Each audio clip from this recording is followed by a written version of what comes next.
నమస్కారం సామాన్యుడు న్యూస్ కి స్వాగతం. ఏపీ సచివాలయంలో సీఎం చంద్రబాబు అధ్యక్షతన ఎస్ఐపిబి సమావేశం కొనసాగుతుంది. 19 ప్రాజెక్టులకు సంబంధించిన 33,000 కోట్ల పెట్టుబడుల ప్రతిపాదనలపై సమావేశంలో చర్చిస్తున్నారు. 35,000 మందికి ఉద్యోగ ఉపాధి అవకాశాలు కల్పించే పెట్టుబడులకు ఎస్ఐపిబి ఆమోదం తెలపనుంది. ఎనర్జీ, టూరిజం, ఐటీ, ఎలక్ట్రానిక్స్ రంగాలకు చెందిన వివిధ సంస్థలు పెట్టుబడులు పెట్టేందుకు ముందుకొచ్చాయి. ఈ పెట్టుబడులపై సమావేశంలో చర్చించి పలు నిర్ణయాలు తీసుకోనున్నారు. ఈ సమావేశానికి మంత్రులు గొడ్డిపాటి రవికుమార్, అచ్చెన్నాయుడు, కందుల దుర్గేష్, వాసంశెట్టి సుభాష్, సిఎస్కే విజయానంద్ ఉన్నతాధికారులు హాజరయ్యారు.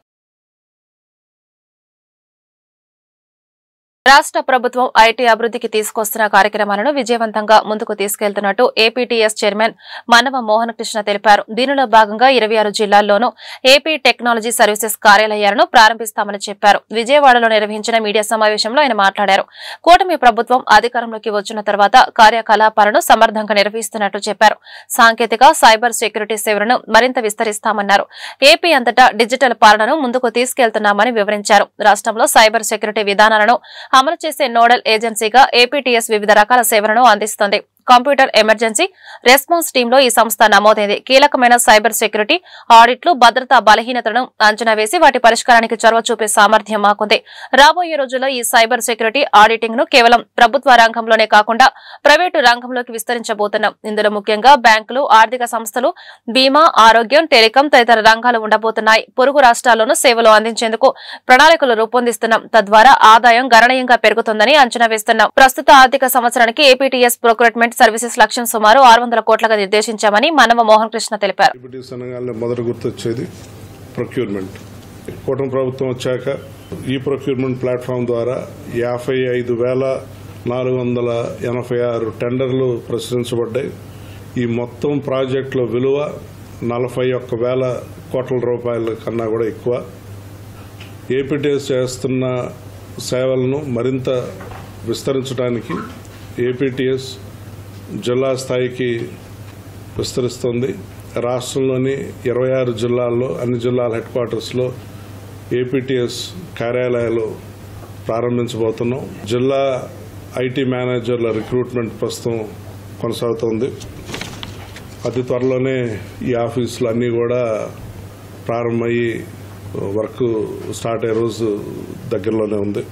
ఏపీటీఎస్ ఇలా జిల్లా స్థాయికి విస్తరించడం వల్ల డిస్ట్రిక్ట్ లెవెల్ ఐటీ గవర్నెన్స్ని స్ట్రెంథన్ చేయడానికి, ఐటీ ఇన్ఫ్రాస్ట్రక్చర్ అండ్ ప్రొక్యూర్మెంట్స్ని మరింత విస్తరించడానికి ఇన్ని బహుముఖ కార్యక్రమాల ద్వారా ఆంధ్రప్రదేశ్ అంతటా డిజిటల్ పాలనను ముందుకు తీసుకెళ్లటాన్ని, సైబర్ సెక్యూరిటీ వ్యవస్థను మరింత పటిష్టపరచడానికి, ప్రొక్యూర్మెంట్స్ని మరింత పెంచడానికి, రాష్ట్రంలో టెక్నాలజీ సేవలను మరింత విస్తృతపరిచి ఐటీ అభివృద్ధిని ప్రోత్సహించడానికి, తద్వారా ఈ రాష్ట్రంలో ఉద్యోగాలు, ఉపాధి, ఆదాయం పెరిగి రాష్ట్రాభివృద్ధికి భూమి అంటే మన దేశంలో గౌరవం, సెంటిమెంట్ తో పాటు ఆర్థిక భరోసా ఇస్తుందని కేంద్ర గ్రామీణాభివృద్ది, కమ్యూనికేషన్ శాఖల సహాయ మంత్రి డాక్టర్ పెమ్మసాని చంద్రశేఖర్ తెలిపారు. గుంటూరు ఐటీసీ హోటల్లో భూముల రీసర్వే, భూ రికార్డుల డిజిటలైజేషన్ పై కేంద్ర గ్రామీణాభివృద్ది శాఖ ఆధ్వర్యంలో జాతీయ వర్క్ షాప్ కార్యక్రమం జరిగింది. అనంతరం ఏర్పాటు చేసిన మీడియా సమావేశంలో పెమ్మసాని మాట్లాడుతూ భూ వివాదాలు ఏళ్ల తరబడి కోర్టులో పెండింగ్ లో ఉంటున్నాయని, దీనివల్ల యజమానులు చాలా ఇబ్బంది పడుతున్నారని పేర్కొన్నారు. సుమారు 100 సంవత్సరాల తర్వాత భూముల సర్వే కార్యక్రమాన్ని పగడ్బందీగా చేపట్టామని వివరించారు. ఈ కార్యక్రమానికి సిబ్బంది కొరత, నిధుల సమస్య లేకుండా చూస్తామన్నారు. నిర్దేశించిన సమయానికి సర్వే పూర్తి చేయాలని అధికారులకు సూచించామన్నారు. అందుబాటులో ఉన్న సాంకేతిక పరిజ్ఞానాన్ని ఉపయోగించుకుంటున్నామని చెప్పారు. భూ సర్వే వలన చిన్న, సన్నకారు రైతులకు, మహిళలు, ఎస్సీ, ఎస్టీలకు ఎంతో ఉపయోగకరంగా ఉంటుందన్నారు. ఈ కార్యక్రమంలో మంత్రి అలగని సత్యప్రసాద్ పాల్గొన్నారు. రూరల్ డెవలప్మెంట్ లో ఉన్నటువంటి ఒక డివిజన్ ఇది. ఈ డివిజన్ ద్వారా కంట్రీలో ఉన్నటువంటి ల్యాండ్ రికార్డ్స్ అన్నిటినీ కూడా ఒకటి డిజిటైజ్ చేస్తూ ఉన్నారు ఎప్పటి నుంచో. అయితే ఈ మ్యాప్స్ అన్నీ కూడా 100 year బ్యాక్ సర్వే, రీసర్వే చేసినటువంటివి. ఈ 100 yearsలో తీసుకోలేదు కాబట్టి ఫ్రెష్గా చాలామందికి మారిపోయినాయి కాబట్టి ఇవన్నీ ఫ్రెష్గా రీసర్వే చేసి వీటన్నిటినీ రికార్డ్ ఆఫ్ రైట్స్ తోటి ఇంటిగ్రేట్ చేసి మొత్తం ఆన్లైన్ చేసే విధంగా సెంట్రల్ గవర్నమెంట్ తీసుకొచ్చిన పథకం ఉంది. అయితే దీనికి కావాల్సిన ఖర్చు అంతా కూడా సెంట్రల్ గవర్నమెంట్ భరిస్తుంది. ఎవరైతే ఫాస్ట్గా చేస్తారో వాళ్ళకి ఇన్సెంటివ్ ప్యాకేజ్ కూడా ఉంది. బోత్ రూరల్కిను అర్బన్లో పైలట్ ప్రోగ్రామ్ కింద చేస్తూ ఉన్నాం. ఈ కార్యక్రమం ముఖ్య ఉద్దేశం ఏంటంటే కొన్ని స్టేట్స్, ముఖ్యంగా ఆంధ్రప్రదేశ్, అదేవిధంగా వేరే 2 స్టేట్స్, గుజరాత్, వీళ్ళు కొంచెం అడ్వాన్స్డ్గా ఉండి బాగా చేస్తూ ఉన్నారు. మిగిలిన స్టేట్స్లో అంత ప్రోగ్రెస్ సరిగా లేదు. కాబట్టి వీళ్ళందరినీ తీసుకొచ్చి బెస్ట్ ప్రాక్టీసెస్ షేర్ చేసుకుంటే అన్ని స్టేట్స్లో కూడా డిజిటైజేషన్ ప్రాపర్గా అవుతుంది అనే ఉద్దేశంతో ఈ ప్రోగ్రాం ప్లాన్ చేశాం. అయితే నేను ఈ పార్లమెంటు సభ్యుడిగా ఉన్నాను కాబట్టి ఒక నేషనల్ ప్రోగ్రాం గుంటూరులో తక్కువగా జరుగుతాయి కాబట్టి గుంటూరుకి ఇది ప్లాన్ చేస్తే మా ఆఫీసర్స్ అందరూ కూడా అగ్రీ చేసి దాదాపు 31 states, all union territories, survey of India, ఇలా అందరూ కూడా ఈరోజు ఇక్కడికి వచ్చారు. ఏదైనప్పటికీ వాళ్ళందరూ ఇక్కడికి రావటం ఆనందంగా ఉంది. ఆంధ్రప్రదేశ్ సాధించినటువంటి ప్రగతిని కూడా వారందరూ విన్నారు, వేరే స్టేట్స్ వాళ్ళు. ఇది స్ఫూర్తిదాయకంగా ఉంటుందని, మిగిలిన వాళ్ళు కూడా టైమ్లీ మేనర్లో కంప్లీట్ చేస్తారని మనస్ఫూర్తిగా కోరుకుంటూ సెలవు తీసుకుంటాం. ఇటీవల ఒంగోలులో దారుణ హత్యకు గురైన టీడీపీ నేత మాజీ ఎంపీపీ వీరయ్య చౌదరి కుటుంబ సభ్యులను మంత్రి నారా లోకేష్ పరామర్శించారు. ప్రకాశం జిల్లా నాగులుప్పలపాడు మండలం అమ్మనబ్రోలులోని మాజీ ఎంపీపీ నివాసానికి మంత్రి వెళ్లారు. వీరయ్య చిత్రపటానికి పూలమాల వేసి నివాళులు అర్పించారు. అనంతరం వీరయ్య చౌదరి సతీమణి, కుమారుడు, ఇతర కుటుంబ సభ్యులను పరామర్శించి ధైర్యం చెప్పారు. మాజీ ఎంపీపీతో తనకున్న అనుబంధాన్ని ఈ సందర్భంగా లోకేష్ గుర్తు చేసుకున్నారు. యువగళం పాదయాత్ర సమయంలో వీరయ్య చౌదరి తనతో పాటు అడుగులు వేశారని లోకేష్ తెలిపారు. పార్టీ బలోపేతం కోసం కృషి చేసిన ఆయన దారుణ హత్యకు గురికావడం బాధాకరమని అన్నారు. హత్య కేసు నిందితులకు కఠినంగా శిక్ష పడేలా చేస్తామని అన్నారు. వీరయ్య చౌదరి కుటుంబానికి పార్టీ అన్ని విధాల అండగా ఉంటుందని భరోసా ఇచ్చారు. కుటుంబ సభ్యులకు తన ప్రగాఢ సానుభూతిని తెలియజేశారు. లోకేష్ వెంట మంత్రులు డోలా బాల వీరాంజనేయ స్వామి, గొట్టిపాటి రవి, ఎమ్మెల్యేలు దామచర్ల జనార్దన్, ఉగ్ర నరసింహారెడ్డి, బిఎన్ విజయ్ కుమార్, ఇంటూరి నాగేశ్వరరావు ఉన్నారు.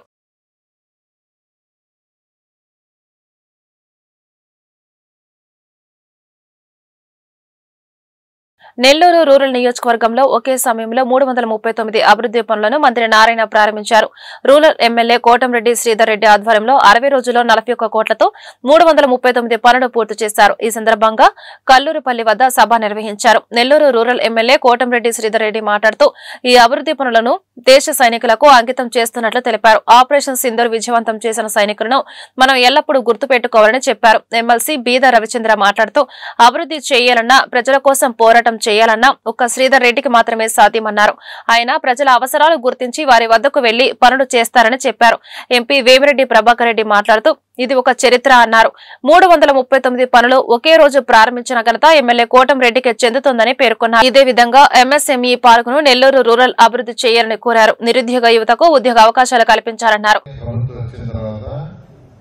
రూరల్ నియోజకవర్గంలో శ్రీధర్ రెడ్డి గారు 816 పనులని 231 కోట్ల 78 లక్షలతో ప్రారంభించారు.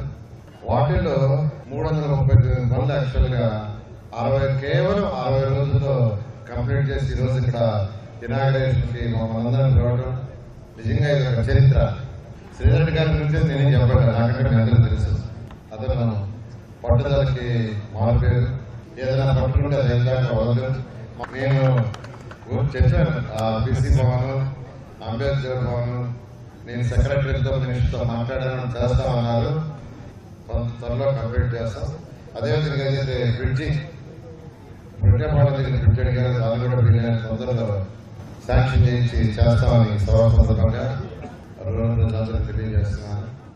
ఈరోజు 339 అభివృద్ధి పనులు పూర్తి చేసి ఘనత కోటంరెడ్డి శ్రీధర్ రెడ్డి సంపాదించుకున్నాడు. ఆమంచెల దగ్గర 60 ఎకరాల్లో ఎంఎస్ఎంఈ పార్క్ కూడా ఈ మధ్య ఇనాగ్రేట్ చేశాడు. ఇటువంటి పార్క్ డెవలప్ చేస్తే మన యూత్ ఎక్కడెక్కడికో ఉద్యోగాలు ఎత్తుక్కుంటూ పోతుంటారు.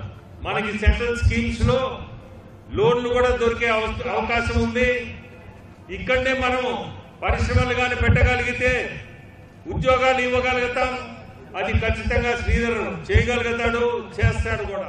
నెల్లూరు నగరంలో స్వాతంత్రం వచ్చిన తర్వాత అభివృద్ధి అంటే 1 నుంచి 10 దాకా పొంగూరు నారాయణ గారు 2014-19లో వారు మంత్రిగా నగర రూరల్ నియోజకవర్గాలు చేసిన సేవలు చెప్తే మాట్లాడగలిగారు. ఆ రోజు నేను వారి పార్టీలో వారి వెంట ఎమ్మెల్యే లేకపోయానే అన్న బాధ నాకు ఉండేది. దేవుడి దయ వల్ల ఇప్పుడు మళ్ళీ వారి పార్టీలో వారు మంత్రిగా నేను ఎమ్మెల్యేగా ఉన్నా కాబట్టి అభివృద్ధిలో వారి పాత్ర. ఆపరేషన్ సింధూర్ విజయవంతమైన నేపథ్యంలో ఈ నెల 17వ తేదీన కూటమి ప్రభుత్వం ఆధ్వర్యంలో భారీ ర్యాలీగా తిరంగా యాత్ర నిర్వహించనున్నట్లు కూటమి నేతలు చెరుకూరి తిరుపతిరావు, జూపూడి రంగరాజు, డేగల ప్రభాకర్, గాదె వెంకటేశ్వరరావు తెలిపారు. శనివారం ఉదయం 8 గంటలకు హిందూ కాలేజీ సెంటర్ నుండి అంబేద్కర్ విగ్రహం వరకు తిరంగా యాత్ర జరుగుతోందన్నారు. గుంటూరు చంద్రమౌళి నగర్ బీజేపీ కార్యాలయంలో జరిగిన మీడియా సమావేశంలో వారు మాట్లాడుతూ భవిష్యత్తులో ఉగ్రదాడికి పాల్పడకుండా పాకిస్తాన్కు భారత సైన్యం ఆపరేషన్ సింధూర్ ద్వారా బుద్ధి చెప్పిందన్నారు. పాకిస్తాన్పై భారత్ సాధించిన విజయం ఎన్డీఏ కూటమి విజయంగా అభివర్ణించారు. భారతదేశ సార్వభౌమాధికారం విజయంలో రాజీ పడే ప్రసక్తే లేదని దేశ ప్రధాని నరేంద్ర మోదీ ప్రపంచానికి చాటి చెప్పారని పేర్కొన్నారు. ఈ సమావేశంలో కూటమి నేతలు ఆళ్లహరి, కంచర్ల శివరామయ్య, చరకా కుమార్ గౌడ్ తదితరులు పాల్గొన్నారు.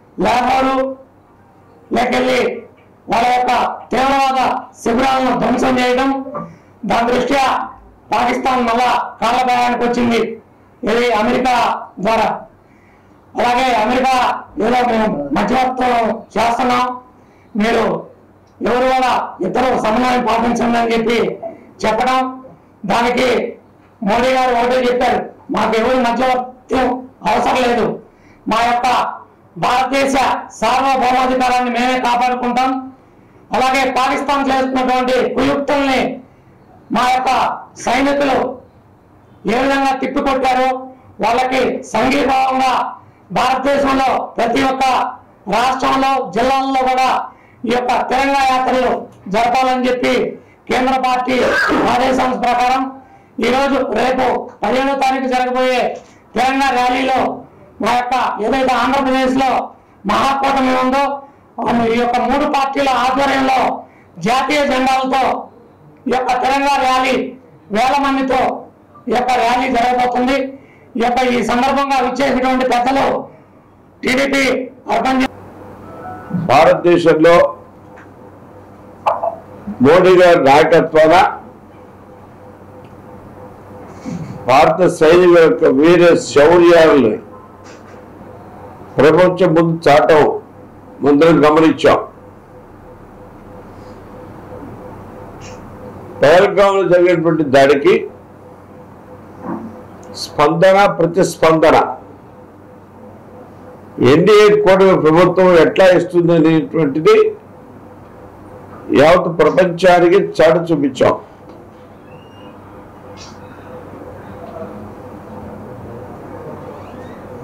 ఆర్మీ చేసినటువంటి సాహస కృత్యాలు గత 70 సంవత్సరాలలో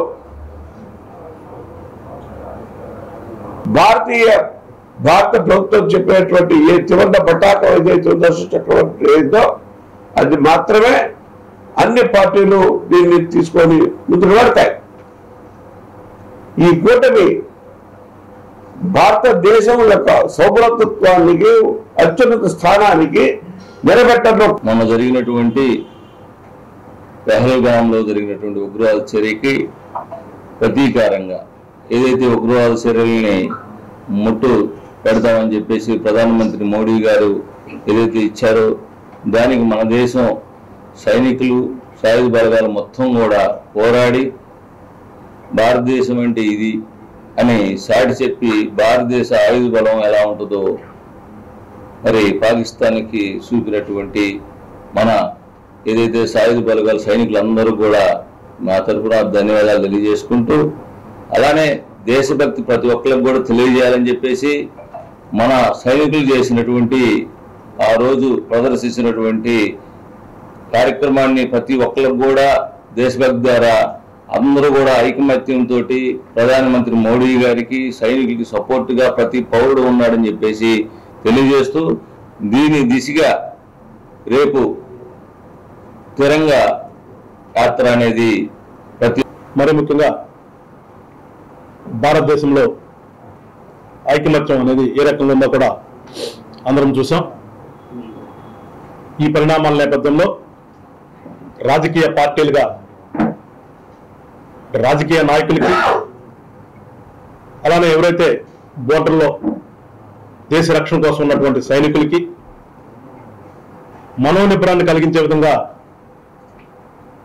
రాజకీయ పార్టీలుగా మా వంతు మేము వాళ్ళ సపోర్ట్గా ఉండాలి అనే ఒక ఆలోచనతో అన్ని రాజకీయ పార్టీలు కూడా వాళ్ళ సపోర్ట్గా ఉంటున్నాయి. దానిలో భాగంగానే ఈ 3 రోజులు జరగబోయేటటువంటి తిరంగా యాత్రలో మీరందరూ కూడా పాల్గొనండి. అందరం కూడా పాల్గొంటే దేశభక్తి అనేది ఎట్లా ఉంటుంది అనేది మన పుట్టబోయే పిల్లలకి, చిన్న చిన్న పిల్లలకు కూడా తెలియచేయాలి. దేశభక్తి ఉంది కాబట్టి మనకు స్వతంత్రం వచ్చింది. స్వతంత్రం వచ్చిన దగ్గర తర్వాత మనం ఈ పాకిస్తాన్తో మళ్ళా పోరాటము చేస్తూ ఆపరేషన్ సింధూర్ విజయవంతమైన నేపథ్యంలో భారత సైనికులకు శిరస్సు వంచి నమస్కారం చేస్తున్నట్లు కేంద్ర మాజీ మంత్రి కాంగ్రెస్ పార్టీ సీనియర్ నాయకులు చింతామోహన్ వ్యాఖ్యానించారు. ఇరు దేశాల కాల్పుల విరమణ విషయంలో అఖిలపక్షంతో చర్చిస్తే బాగుండేదని ఆయన అభిప్రాయపడ్డారు. గురువారం గుంటూరులో ఆయన మీడియాతో మాట్లాడుతూ అమెరికా అధ్యక్షుడు ట్రంప్ చేతిలో మోడీ కీలుబొమ్మగా మారాడనే విమర్శలు వస్తున్నాయని గుర్తు చేశారు. దేశంలో మానవ హక్కుల ఉల్లంఘనపై ఆందోళన వ్యక్తం చేశారు. పాలనా వ్యవస్థలో ఆర్ఎస్ఎస్ జోక్యంపై ఆయన మండిపడ్డారు. దళితుల స్థితిగతులు మెరుగుపరడానికి పాలకులు తీసుకుంటున్న చర్యలు సత్ఫలితాలు ఇవ్వటం లేదన్నారు. రాజధాని అమరావతి రియల్ ఎస్టేట్ కు అడ్డాగా మారకూడదన్నారు. పారదర్శకంగా రాజధాని నిర్మాణం జరగాలన్నారు. రాష్ట్ర ప్రజలు కూటమి పాలనపై అసంతృప్తితో ఉన్నారని చెప్పారు. యుద్ధం మొదలైంది, మధ్యలో ఆగిపోయింది. అందరం ఊహించాం 1971 ఇందిరాగాంధీ చేసినట్టుగా యుద్ధం జరుగుతుంది అని అనుకున్నాం. లేదు 1999లో వాజ్పేయి కార్గిల్ యుద్ధం లాగా ఉంటుందని అందరం ఊహించాం. నేను యుద్ధ వీరులకు మరి సైనికులందరికీ తల వంచి వినయంగా వాళ్ళకి నమస్కారాలు తెలియజేసుకుంటూ మోడీ గారు యుద్ధాన్ని ప్రారంభించిన తర్వాత మధ్యలో ఆగిపోయారు. అమెరికా జోక్యం బాగా కనిపిస్తూ ఉంది. ట్రంప్ చేతుల్లో మోడీ కీలుబొమ్మగా మారాడు అని అందరూ అనుకుంటున్నారు ఢిల్లీలో. నేను అంటలేదు, కానీ అందరూ అనుకుంటున్నారు. ట్రంప్కి భారతదేశానికి ఏంటి మధ్యలో రహస్య ఒప్పందం? ఎందుకు ప్రారంభించారు? ఎందుకు మధ్యలో ఆగిపోయారు? ఎందుకు భారత ప్రభుత్వం పార్లమెంటును కాన్ఫిడెన్స్లోకి తీసుకోలేకపోతా ఉంది? ప్రారంభించే ముందు కనీసం పార్లమెంటును పిలిచి ఉండొచ్చు, ఉభయ సభలను పిలిచి ఉండొచ్చు, అయిపోయిన తర్వాతన్నా పిలిచి ఉండొచ్చు. కనీసం ఏమీ లేకుండా భారతదేశాన్ని ఒక్క ట్రంప్ ఫోన్ కాల్తో ఆపుతున్నాడు అనేది భారత ఔన్నత్యానికి, భారత సార్వభౌమ అధికారానికి కొంచెం విమర్శలు వస్తున్నాయి. మరి ఏం జరిగింది? ట్రంప్ మోడీ మధ్యలో ఏం జరిగింది? అర్ధరాత్రి ఏమి రహస్య ఒప్పందం ఏం జరిగింది? ఎందుకు సడన్గా యుద్ధాన్ని ఆపారు? యుద్ధంలో చనిపోయారు అనంతపూర్ నుంచి ఒక అబ్బాయి, వాళ్ళ తల్లిదండ్రులకు ఒకే ఒక కొడుకు. భవన నిర్మాణ కార్మికుల సమస్యను పరిష్కరించడంలో కూటమి ప్రభుత్వం నిర్లక్ష్యంగా వ్యవహరిస్తుందని ఆంధ్రప్రదేశ్ భవన నిర్మాణ కార్మిక సంఘ అధ్యక్షులు ముప్పాళ్ల సత్యనారాయణ ఆరోపించారు. ఎన్నికల హామీ మేరకు సంక్షేమ బోర్డు పునరుద్ధరించాలని డిమాండ్ చేశారు. గురువారం గుంటూరు కొత్తపేట సిపిఐ జిల్లా కార్యాలయంలో ఏర్పాటు చేసిన మీడియా సమావేశంలో ఆయన మాట్లాడుతూ సంక్షేమ బోర్డుకు సెస్ ద్వారా నిధులు వస్తాయని చెప్పారు. ఆ నిధులతోనే భవన నిర్మాణ కార్మికుల సంక్షేమ కార్యక్రమాలు అమలవుతాయని వివరించారు. ఈ నెల 20వ తేదీన జరిగే జాతీయ సార్వత్రిక సమ్మెను భవన నిర్మాణ కార్మికులు విజయవంతం చేయాలని పిలుపునిచ్చారు. ఈ కార్యక్రమంలో ఏఐటీసీ నాయకులు రావుల అంజుబాబు పాల్గొన్నారు. జాతీయ ఏఐటీసీ భవన నిర్మాణ కార్మిక సంఘం పిలుపు మేరకు ఈ నెల 20వ తారీఖు రాష్ట్ర వ్యాప్తంగా సమ్మె జరుగుతుంది. ఈ సమ్మెలో రాష్ట్ర భవన నిర్మాణ కార్మిక సంఘ సభ్యులందరూ కూడా పాల్గొని విజయవంతం చేయవలసిందిగా పిలుపునిస్తూ ఉన్నారు.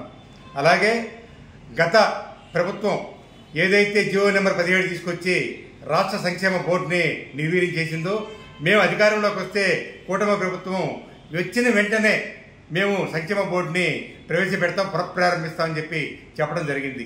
అయినప్పటికీ ఇప్పటికీ 10 నెలలు గడిచినప్పటికీ కూడా ఇంతవరకు సంక్షేమ బోర్డు ఊసే ఎత్తకపోవడం అమానుషం.